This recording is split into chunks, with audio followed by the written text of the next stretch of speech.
السلام علیکم ناظرین، آج آپ دیکھ رہے ہیں ایک نیا سیٹ اپ اور نیا ماحول۔ آج رمضان کے حوالے سے ٹرانسمیشن ہونے جا رہی ہے۔ میں ہوں آپ کا ہوسٹ ذہاب بھٹا اور میرے کو ہوسٹ ہیں علامہ ساجد باروی صاحب اور مفتی اطہر نواز صاحب۔ ہمارے پاس گیسٹ ہیں، آئیں ان سے بات کرتے ہیں اور آج آپ کو رمضان کے حوالے سے جو ہیں چیزیں آپ کے ساتھ ڈسکس کریں گے۔ کیسے ہیں سر؟ الحمدللہ جی۔ سر آج کس ٹاپک پہ بات کرنے جا رہے ہیں؟ آج جو ہمارا موضوع ہے وہ ہے رمضان المبارک کی فضیلت اور رمضان المبارک کس طرح گزارنا چاہیے۔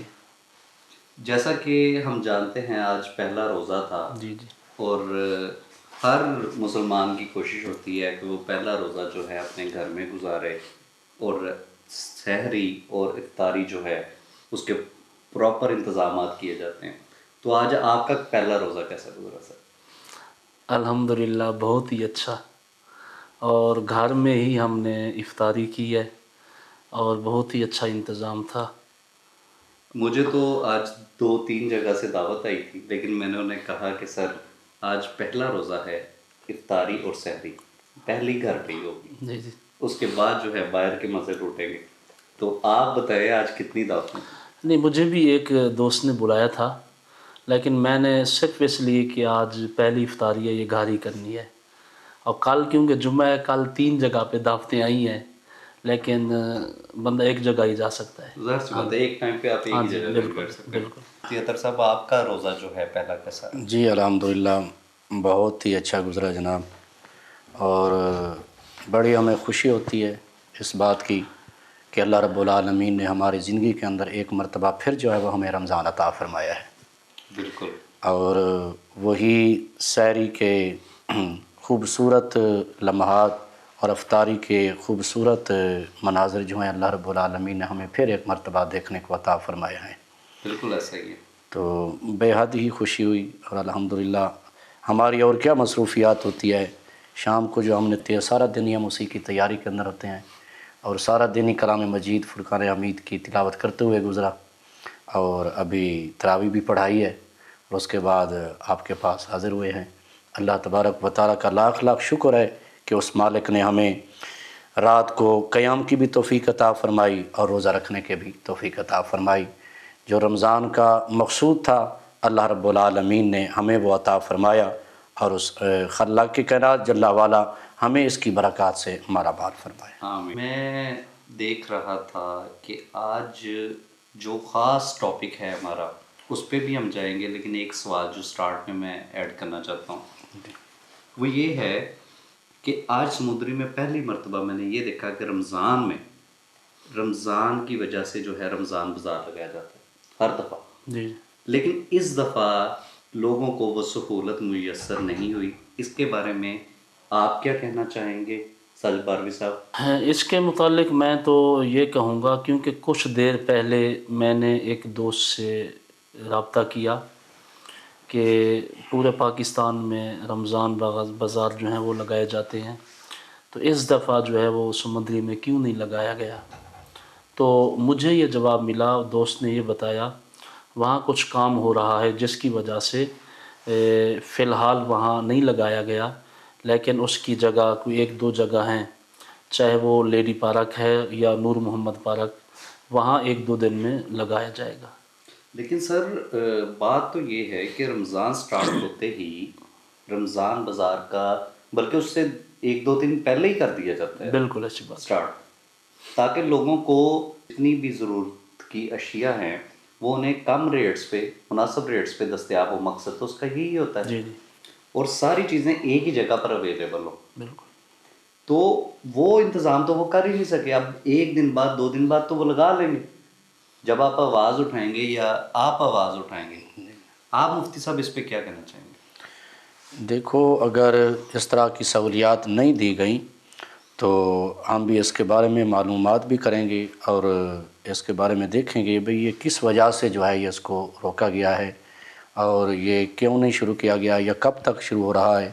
تو الحمدللہ ہمارے پاس نمازی حضرات ہوتے ہیں ہر نماز کے وقت یا جمعے کے دن، تو انشاءاللہ العزیز جو لوگ اس کے بارے میں معلومات رکھتے ہیں ہم ان سے یہ ضرور جو ہے وہ آگاہ کریں گے اور شیئر کریں گے، پوچھیں گے بھئی یہ وجہ کیا ہے، اور یہ کیا ریزن ہو سکتی ہے؟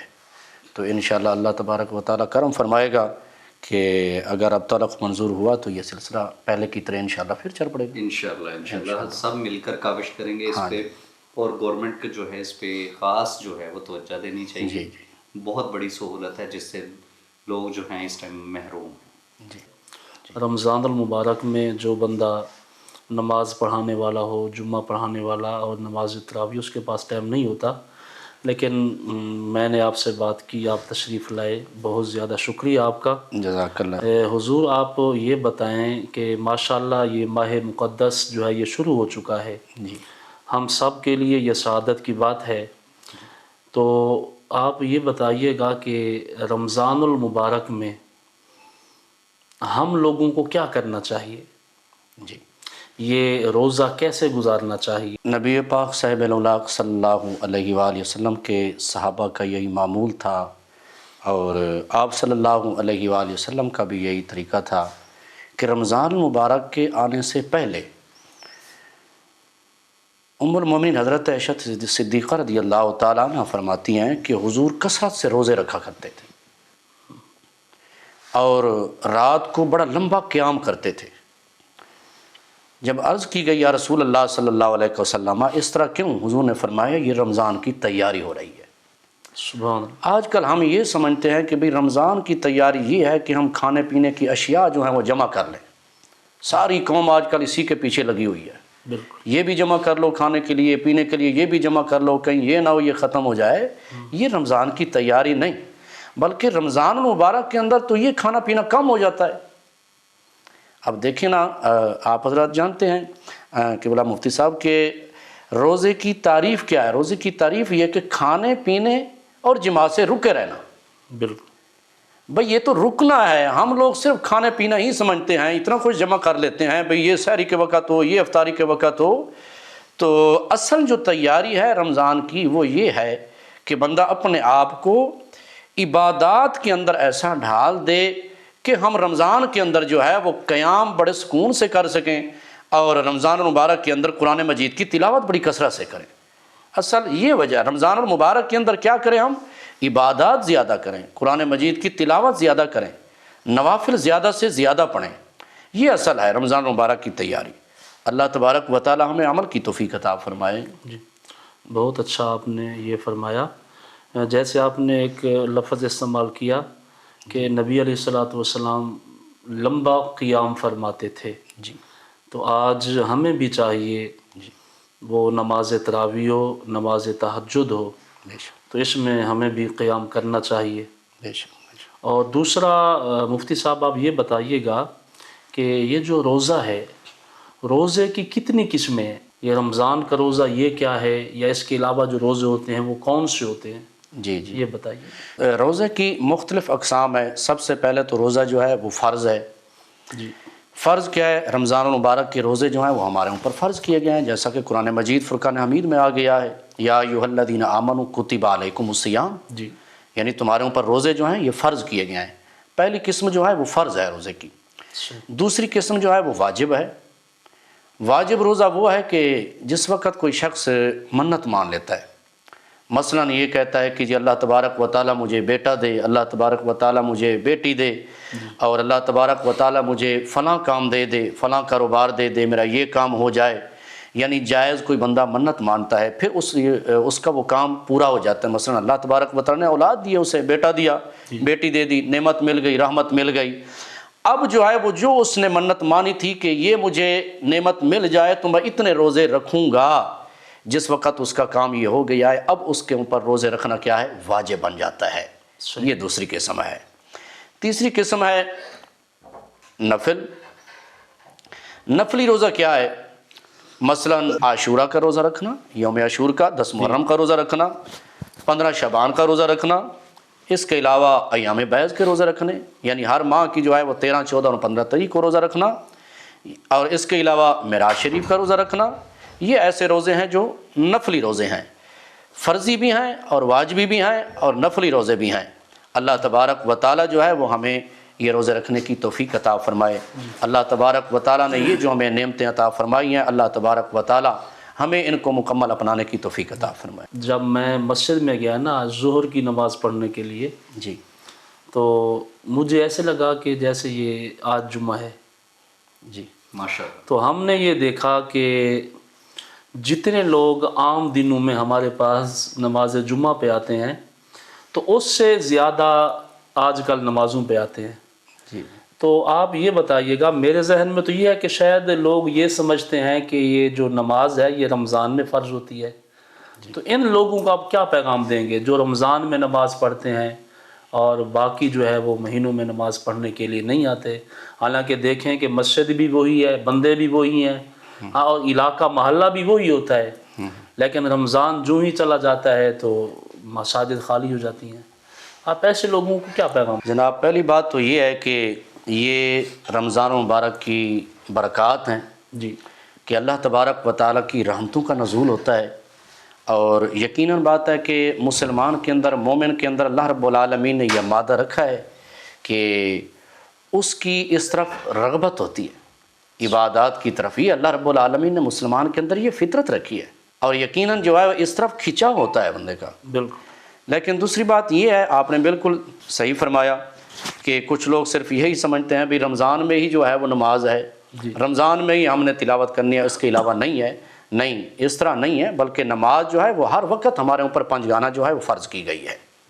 ہمیں نماز صرف یہ نہیں ہے کہ رمضان کے اندر پڑھیں، اس طرح تو یہ آدھی نمازی ہے، بھی ٹھیک ہے بھائی چند دن پڑھ لی اس کے بعد ہم سمجھتے ہیں شاید نہیں ہے۔ قرآن مجید فرقان حمید کے اندر اللہ رب العالمین نے فرمایا یا ایھا الذین آمنوا ادخلوا فی السلم کافہ، اے ایمان والو دین اسلام کے اندر پورے کے پورے داخل ہو جاؤ۔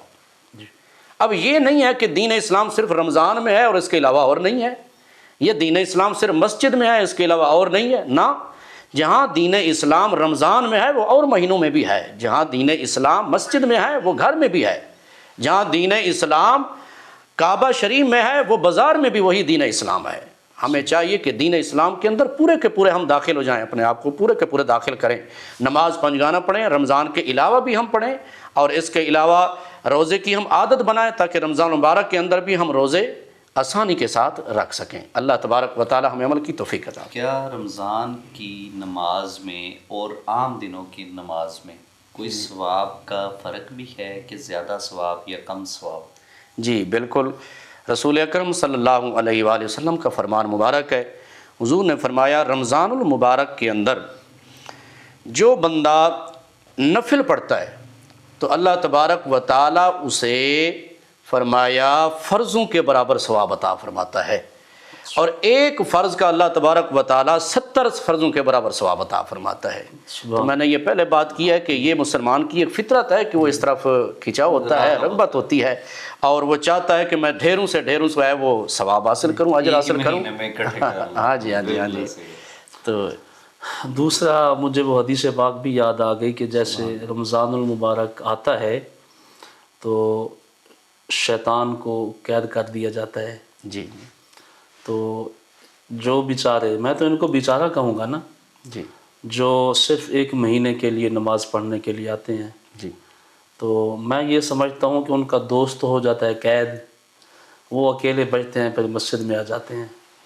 بہرحال اللہ تعالیٰ ان کو توفیق دے، یہ جو ماہانہ نمازی ہوتے ہیں یہ ماہانہ نہ بنے، جی یہ پوری زندگی والے نمازی بنے۔ جی جی اور دوسرا آپ یہ فرمائیے گا کہ جو بزرگ لوگ روزہ نہیں رکھ سکتے جی جی ان کے متعلق کیا حکم ہے؟ دیکھو جی، قرآن مجید فرقان حمید کے اندر آیا ہے کہ مریضاً او علی سفر فعدۃ من ایام اخر، جی کہ جو مریض ہے پہلی بات تو یہ ہے کہ وہ دیکھے گا کہ مجھے مرض جو ہے وہ کس طرح کا لائق ہو گیا ہے۔ صحیح۔ اگر اسے یہ علم ہے، اس کا گمان ہے کہ میں ٹھیک ہو جاؤں گا رمضان کے بعد، مجھے اللہ تبارک و تعالیٰ صحت دے گا، میں ٹھیک ہو جاؤں گا، تو بعد میں وہ روزے جو ہے وہ قضا کرے گا۔ لیکن اگر اس طرح کا مرض ہے کہ اسے علم ہے کہ یہ میں ٹھیک نہیں ہو سکتا، یا عمر جو ہے وہ بہت زیادہ ہو گئی، ضعیف العمر ہو گئے ہیں، اور یقیناً اس عمر کے اندر جو ہے وہ بندے کے اعضاء جو ہیں وہ کمزور ہو جاتے ہیں، ضعیف العمر کی وجہ سے بھی اسے یہ علم ہے کہ میرا یہ ضعف جو ہے وہ اتنا بڑھ گیا ہے کہ جس کی وجہ سے میں روزے نہیں رکھ سکوں گا، تو ایسے کے لیے بھی کیا ہے، پہلے بات تو یہ ہے کہ فائدہ تو من ایام اخر، جی کہ وہ بعد میں کیا کرے، روزے رکھے۔ ہاں جی اگر اس طرح کی بھی استطاعت نہیں رکھتا پھر کیا ہے، پھر فدیہ ہے، پھر اس کے لیے کیا ہے کہ وہ فدیہ دے۔ جب وہ فدیہ دے گا تو اللہ تبارک و تعالیٰ اس کے اوپر اپنا کرم فرمائے گا۔ تو یہ ہے کہ وہ اخروی عذاب سے جو ہے وہ بچ جائے گا، نجات پائے گا۔ تو وہ تقریباً آج کل میرے خیال میں جو بن رہا ہے فدیہ، وہ کم سے کم جو گندم کے حساب سے ہے وہ تقریباً 300 روپے بن رہا ہے۔ جی بالکل۔ تو اگر ایک روزہ چھوڑے گا تو سمجھو کہ وہ 300 روپے دے گا، اور اس کو دے گا جو مسکین ہے، یعنی جو مستحق ہے۔ اگر کسی روزے دار کو دے دیتا ہے تو وہ بہت اچھی بات ہے کہ وہ روزہ رکھے گا اسے۔ جی اور یہ نہیں ہے کہ صرف جو ہے وہ ہم اسی گندم کے نصاب کے اوپر ہی ہم جو ہے وہ اکتفا کریں، اس طرح نہیں ہے، بلکہ ہر بندہ اپنی حیثیت کو دیکھے کہ میں کتنا مالدار ہوں۔ جی اگر اللہ تبارک و تعالیٰ نے اسے مال بہت زیادہ دیا، فروانی دی ہے، تو پھر وہ کیا کرے، وہ جو کے حساب سے دے، یا پھر کھجور کے حساب سے دے، یا پھر وہ کشمش کے حساب سے دے، اس طرح، یعنی جس طرح اس کی حیثیت ہے اس طرح سے وہ فدیہ نکالے گا۔ تو کیا کوئی ضعیف آدمی جو روزے نہیں رکھ سکتا، کیا اسلام میں ایسی کوئی شرط ہے کہ وہ اپنی جگہ کسی اور کو جو ہے روزے جو ہے وہ رکھوا سکے، یا ایسی کوئی چیز کر سکے؟ جی حضور، ہم یہی بات کر رہے ہیں کہ وہ جو فدیہ دے گا نا، اس فدیہ کا مطلب یہی ہے کہ وہ دوسرے کو روزہ رکھوا رہا ہے، وہ فدیہ دے رہا ہے، جی یعنی اس کے اوپر سے جو ہے وہ فرضیت والا قانون جو ہے وہ جی ختم ہو جائے گا۔ جی اچھا، دوسرا یہ ہے کہ آج کل جو عوام الناس ہے جی نماز تراویح نہیں پڑھتے، کچھ لوگ ہیں جو مجبوری کی وجہ سے روزہ نہیں رکھتے۔ جی تو اگر ہم ان سے کہیں کہ یار نماز تراویح کیوں نہیں پڑھتے، جی وہ کہتے ہیں کہ ہم نے روزہ نہیں رکھنا تو نماز تراویح ہم کیوں پڑھیں؟ جی تو اس کے متعلق آپ کیا کہیں گے؟ جی محترم، یہ ان لوگوں کا ایک غلط گمان ہے۔ جی اس طرح نہیں ہے کہ جو شخص روزہ نہیں رکھتا تو وہ تراویح بھی نہ پڑھے، اس طرح نہیں ہے۔ یعنی اگر وہ روزہ رکھتا ہے اور تراویح کو ترک کرتا ہے تو یہ تراویح کو ترک کرنا یہ علیحدہ گناہ ہے اس کے اوپر، اور صرف تراویح پڑھ لیتا ہے اور روزہ نہیں رکھتا جی تو روزہ نہ رکھنا جو ہے اس کا اس کے اوپر علیحدہ گناہ ہے۔ جی تراویح سنت موقت ہے، اسے پڑھنی چاہیے، اور روزہ بھی اسے رکھنا چاہیے۔ لیکن یہ جو ہے یہ گمان غلط ہے کہ ٹھیک ہے جی ہم نے تراویح نہیں پڑھی تو ہم روزہ بھی نہیں رکھتے، تو ہمارا روزہ بھی نہیں ہوگا۔ نہ، اگر تراویح نہیں پڑھی تو روزہ رکھے گا تو روزہ اس کا ہو جائے گا۔ تراویح ترک کرنے کا وہ علیحدہ گناہ ہے اس کا۔ ٹھیک ہے۔ دوسرا یہ بتائیے گا کہ روزے کی حالت میں روزے کے جو آداب ہیں، روزہ رکھ کے بندہ کون سا کام کر سکتا ہے، کون سا نہیں کر سکتا؟ جی جناب، روزے کی جو تعریف ہے میں نے پہلے بھی گزارش کی ہے، وہ کیا ہے کہ کھانے پینے اور جماع سے جی رکے رہنا۔ لیکن روزے کے آداب بھی ہیں، آپ نے بڑی خوبصورت بات کی ہے کہ روزے کے آداب کے یہ ہیں کہ ہمیں چاہیے کہ زبان سے کوئی ایسا لفظ نہ نکلے کہ جس سے کسی دوسرے کو تکلیف پہنچے، جی گالم گلوچ سے پرہیز کرے، بیہودہ کلام بیہودہ گفتگو سے پرہیز کرے، اور ایسی تجارت سے بھی پرہیز کرے کہ جس تجارت کے اندر جو ہے اسے حرام مال کا آنا ہو، اس سے بھی کیا ہے وہ پرہیز کرے۔ یہ روزے کی حلاوت کو جو ہے وہ ختم کر دیتی ہے، یہ چیزیں، یہ روزے کے آداب کے خلاف ہے۔ خود قرآن نے اس کے مقصود کو بیان فرمایا کہ تمہارے اوپر روزے اس لیے فرض کیے ہیں تاکہ لعلکم تتقون، تم پرہیزگار بن جاؤ۔ اور پرہیزگاری اسی کا نام ہے کہ جس وقت بندہ روزہ رکھے تو پھر لہو اور لغو باتوں سے، گفتگو سے اور کام سے بچنا چاہیے بندے کو۔ تو ایسے لوگوں کے متعلق جو امام الانبیاء نبی علیہ الصلوۃ والسلام کا فرمان ہے کہ کچھ لوگ ایسے بھی ہیں کہ جو روزہ رکھتے ہیں ان کو سوائے بھوک اور پیاس کے کچھ نہیں ملتا، جی تو ان میں یہی لوگ آتے ہیں کہ جو روزہ رکھ کے 2 نمبر کام، جی جی جی جی بالکل اور غیبت کرنا، چغلی کرنا، حسد کرنا، بالکل بالکل تو روزے کی حالت میں ان تمام کاموں سے بچنا چاہیے۔ بالکل بالکل۔ دیکھو جی، اللہ تبارک و تعالیٰ نے ہمارے اوپر کتنا کرم فرمایا، جیسے پہلے آپ بیان فرما رہے تھے کہ سرکش شیاطین جو ہیں وہ قید ہو جاتے ہیں۔ قید ہو جاتے ہیں، بالکل دیکھو اللہ نے کتنا کرم فرمایا ہے کہ اس مالک نے ان سرکش شیاطین کو قید کرا دیا ہے، بالکل لیکن ہمیں بھی چاہیے جو ہمارے اندر بیٹھا ہے شیطان، ہم اس کو تو قید کر لینا، بالکل ایسی بات، یہ تو ہمارے بس کی بات ہے نا۔ بالکل ایسی بات، مالک نے اتنا کرم فرمایا ہے کہ بڑے شیاطینوں کو اس نے قید کر لیا ہے، ہمارا بھی حق بنتا ہے جی جی کہ ہم اس کو قید کریں۔ جی اور یہی نفس ہے، نفس امارہ، کہ جس کے اوپر شیطان کا ٹھکانہ ہے، اور پھر یقیناً بات ہے کہ روزہ رکھنے سے یہ کمزور پڑ جاتا ہے، صحیح، یہ نفس کمزور پڑ جاتا ہے، تو یقیناً بات ہے اس وقت پھر تقویٰ اور پرہیزگاری جیسی دولت آ جاتی ہے۔ اچھا یہ دو مسئلے جو ہیں وہ اہم ہیں۔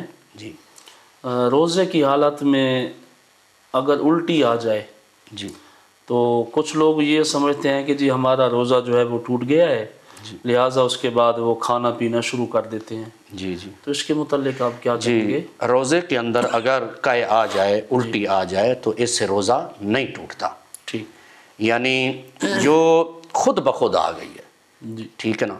ہاں اگر جان بوجھ کر مثلا انگل مار کے پھر اس نے جو ہے وہ قے کیا ہے، الٹی کی ہے، تو پھر جو ہے وہ روزہ ٹوٹ جاتا ہے، ورنہ روزہ نہیں ٹوٹتا۔ یہ محض گمان ہے لوگوں کا کہ الٹی آنے کے بعد جو ہے کھانا پینا شروع کر دیں کہ اب ہمارا روزہ نہیں رہا، نہیں، بلکہ روزہ اس کا برقرار رہتا ہے۔ تو روزے کی حالت میں اگر کوئی بندہ مریض ہو اور مجبوری ہے تو کیا وہ ٹیکہ لگوا سکتا ہے؟ دیکھیں جی اس کے بارے میں کچھ فقہاء نے اختلاف بھی کیا ہے، جی وہ بھی جو ہے وہ ڈاکٹر حضرات جو ہیں، طبیب حضرات جو ہیں، وہ ان کے تجربے کے اوپر ہے۔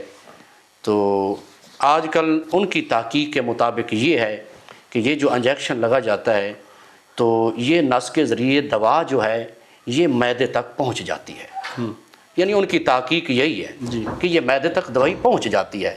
تو یقیناً بات ہے کہ جس وقت انجیکشن لگا اور معدے تک دوائی پہنچ گئی ہے تو پھر روزہ ٹوٹ گیا۔